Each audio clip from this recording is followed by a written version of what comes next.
बिस्मिल्लाहिर्रहमानिर्रहीम। नाज़रीन, मैं हूं राना फैसल एडवोकेट और मैं अपने यूट्यूब चैनल के ज़रिए आपसे मुखातिब हूँ। नाज़रीन, आज हमारे साथ मौजूद हैं सदीक़ जान साहब, और आज हम सदीक़ जान से उनके बारे में कुछ बातें करेंगे, कुछ उनसे सवालात करेंगे, शायद जो उनसे पहले कभी किसी ने नहीं किए, लेकिन हम बहरहाल वो सवालात करेंगे और कोशिश करेंगे उनके बारे में जानने की। सबसे पहले तो जी आपका शुक्रिया, आपने वक्त दिया। Sir welcome.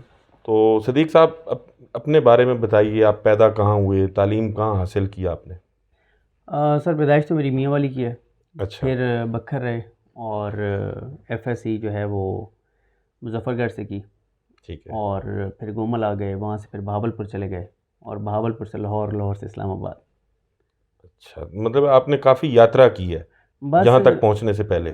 बिल्कुल ऐसे ही है। बस ये मुझे सबसे ज़्यादा जो फ़ायदा रहा है वैसे वो इस चीज़ का रहा है कि बेसिकली मियाँ वाली से फिर बखर रहे, लिया ननिहाल है और मुजफ्फरगढ़ से एफएससी किया है, बहावलपुर रहे, तो इस चीज़ का बड़ा फ़ायदा हुआ है। इस एरिया का जो भी मिल जाए तो वो अपने शहर के निकल आते। सदीक़ जान कैसे बने आप?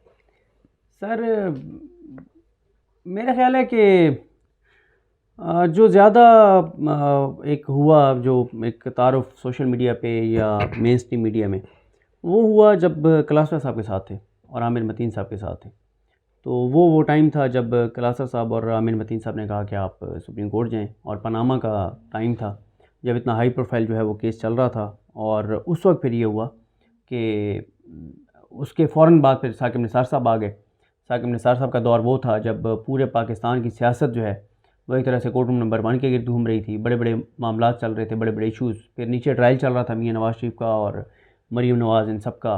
तो बस वहाँ से फिर ज़ाहिर है एक तारुफ हुआ, क्योंकि वो एक ऐसा केस था जो पूरे पाकिस्तान की नज़रें थी, जिस पे ओवरसीज़ पाकिस्तानियों की नज़रें थी, तो वो एक तारुफ हुआ लोगों से। फिर इसी तरह से कुछ ऐसे केसेस चले जो मीडिया कवर नहीं कर रहा था, जैसे मलिक रियाज का केस है, बहरी टाउन का।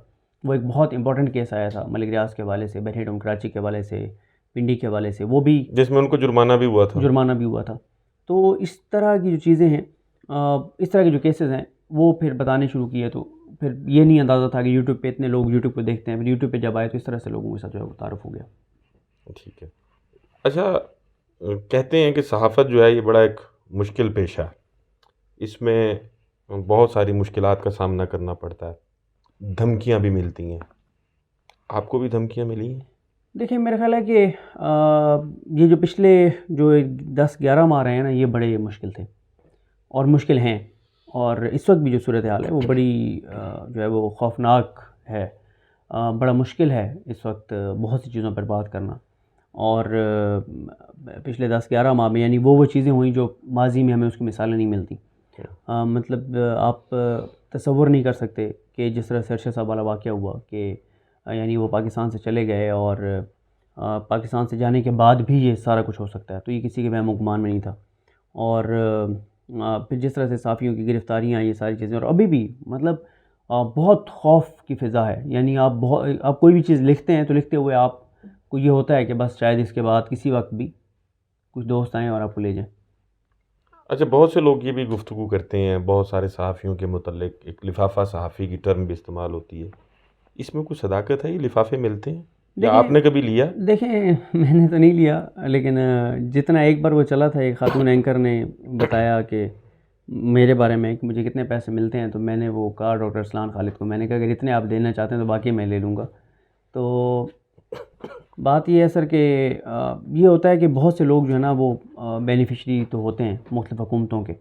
और वो किस तरह से बेनिफिशरी होते हैं, देखें एक तो ये मैं नहीं कह रहा, बल्कि एक दो ऐसे एंकर्स, सहाफ़ी, तजज़ियाकार, जिनको नून लीग बहुत ज़्यादा उनको पूजती है, उन्होंने ये ख़ुद टीवी पे बैठ के बताया हुआ है कि ये जो लिफाफा सहाफ़त है इसका जो आगाज़ है वो ख़ुद शरीफ ख़ानदान और मियाँ नवाज़ शरीफ साहब ने किया।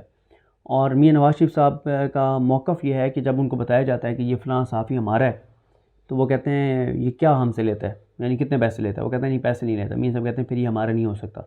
वो कहते हैं जो हमसे पैसे नहीं ले रहा वो हमारा नहीं है। वो हमारा नहीं है, क्योंकि मियाँ साहब का इस बात पर यकीन है, ईमान है कि अगर हमसे नहीं ले रहा तो फिर इसको ज़रूरत तो है पैसे, फिर किसी और से ले रहा होगा या किसी और से ले सकता है, कभी लेगा। तो वो कहते हैं हमारा सहाफ़ी वही है जो हमसे पैसे ले रहा है या वो हमसे कोई किसी भी सूरत में ब्राइब हो रहा है। हाँ, देखें ना आप नजम सेठी साहब का इससे पहले उनका जिस तरह से उनको नवाजा हुआ था कुछ यहाँ पे दुकानें दी हुई थी, इस तरह के बहुत सारे मामलात। फिर इसी तरह से ये जो एक और हमारे साफ़ी हैं जिनको पेट्रोल पंप जो है वो दिया हुआ था और 10,000 15,000 रुपये लीज़ पे तो 10-15 हज़ार लीज़ जो सरकारी तौर पर उनसे ली जा रही थी, इतना तो वो जो पेट्रोल डालने वाला वहाँ खड़ा था सुप्रीम कोर्ट ने कहा कि वो नहीं 15,000 लेता होगा, और आप 15,000 लीज़ पे लाहौर की किसी प्राइम लोकेशन के ऊपर बहुत इंपॉर्टेंट लाहौर के पॉइंट के ऊपर वो पेट्रोल पंप है। इसीलिए कुछ लोगों से उनकी नाराज़गी भी नज़र आती है उनकी तहरीरों में। बिल्कुल ऐसे ही है। तो देखें फिर इसके अलावा क्या होता है। अच्छा, ये मैं आपको बताऊँ कि पीटीआई के करीब भी कुछ ये एंकर्स ने ये काम किया। ये पीटीआई के दौर में होता क्या है कि अब मेरा एक मिनिस्टर के साथ अच्छा ताल्लुक है, अब वो मिनिस्टर का मेरे साथ अच्छा ताल्लुक है ना, उसको ये तो नहीं पता कि मैं क्या कर रहा हूँ।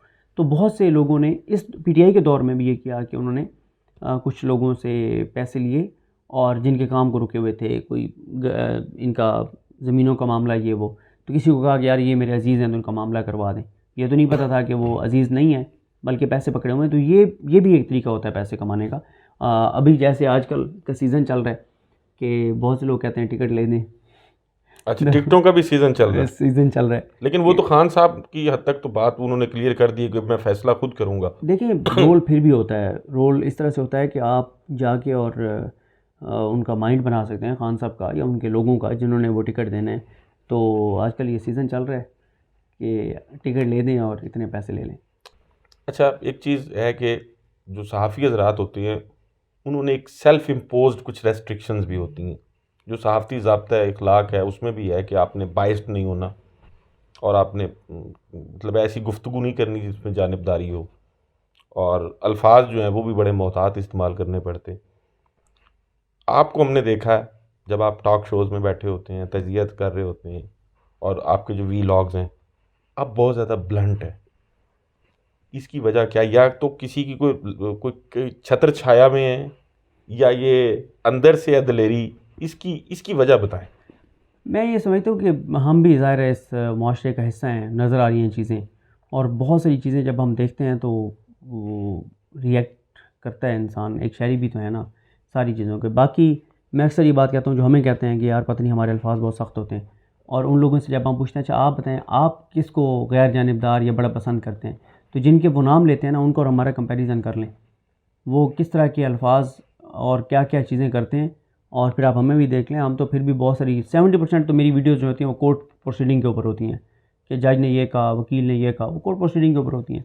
30% जो है वो पॉलिटिकल वो चीज़ें होती हैं और उसमें भी वो चीज़ नहीं होती। बाकी ठीक है, आपको जो है वो कुछ चीज़ें हैं वो जिस शिद्दत से हो रही होती हैं तो आपको उसी शिद्दत से बयान करनी होती हैं। अल्फाज ज़ाहिर है जब हम देखते हैं तो अल्फाज सख्त भी हो जाते हैं जो आम तौर पे होने नहीं चाहिए, लेकिन इस वक्त जो हालात चल रहे हैं मेरा ख्याल है चलें मुझे तो छोड़ दें आप। वो मोहम्मद मालिक साहब कह रहे थे अपने प्रोग्राम में, कहते हैं अब तो जो हालात हो गए हैं लोग हमें रोक के सड़क के ऊपर कहते हैं कि जो इस हुकूमत ने हमारे साथ कर छोड़ा है आप हुकूमत को गालियाँ क्यों नहीं देते टीवी पे बैठ के। तो कहते हैं उन्होंने, मैंने कहा कि यार टीवी पे गालियाँ नहीं दी जा सकती। बात आपकी ठीक है कि जो हालात इन्होंने कर दिए हैं, और बाकी जो जुल्म जबर तशद्दुद जो है उसमें ज़ाहिर है हम पहले तो ये बातें भी होती थी कि गिरबान पकड़ा जाए वज़ीर आज़म का, वो तो नहीं हो रही ना। अच्छा देखिए मैं आपको आप करते हैं, लोग बहुत ज़्यादा मोहम्मद मालिक साहब पे जो है वो करते हैं तनकीद, लेकिन मैं उनका प्रोग्राम रेगुलर देखता हूँ। वो हुकूमत के हवाले से बड़े सख्त उनके प्रोग्राम होते हैं, ऐसा नहीं है। हाँ वो चीज़ शायद उस तरह से नहीं है जिस तरह उन्होंने कहा था कि इमरान खान साहब हम किसका गिरबान पकड़ लें, लेकिन अभी भी उनके प्रोग्राम जो है हुकूमत के हवाले से कोई प्रो PMLN नहीं होते। अच्छा चलें एक और सवाल भी करते हैं आपसे। आप यंग हैं, हिस्से जमालियात बहरहाल हर आदमी में होती है, कितने हुस्न परस्त हैं आप? ये आपने नहीं, क्या हुस्न परस्ती मतलब है वो ज़ाहिर है हर आदमी होता है, इसमें कोई शर्माने वाली बात हुस्न देखें वादियों का भी होता है। अभी मैं KP के गया था, जो वादियाँ देखी खूबसूरत, बिल्कुल तो उनके साथ बड़ी वाबस्तगी हो गई है। आपको शायरी पसंद होती है, आपको मुसव्वरी पसंद होती है, आपको मूवीज़ देखना अच्छा, ये बुनियादी तौर पे एस्थेटिक सेंस ही है ना। तो कितने के हैं? ज़रूरत से ज़्यादा। ज़रूरत से ज़्यादा। शायरी पसंद है आपको? बहुत ज़्यादा। किसको पढ़ते हैं? मैं ये कोई नहीं है कि कोई स्पेसिफिक, तो एक ज़्यादा अच्छा लगता है ना जो है ना नहीं कोई उस तरह नहीं है, बस जो चीज़ सामने, क्योंकि इतना वो नहीं होता कि आप जाके स्पेशल किसी को जाके पढ़ें या ये वो तो नहीं होता, लेकिन पसंद है। आजकल बड़े मसाइल हो जाते हैं, जब कोई शेयर ट्वीट करते हैं तो उसके बाद फिर बेगम को 2 दिन तक वजाहतें देनी पड़ती हैं कि ये कस्में खानी पड़ती हैं कि वैसे ही अच्छा लगा तो इसलिए कर दिया, कोई वजह नहीं थी इसके पीछे। ये तो खैर हर घर की कहानी है।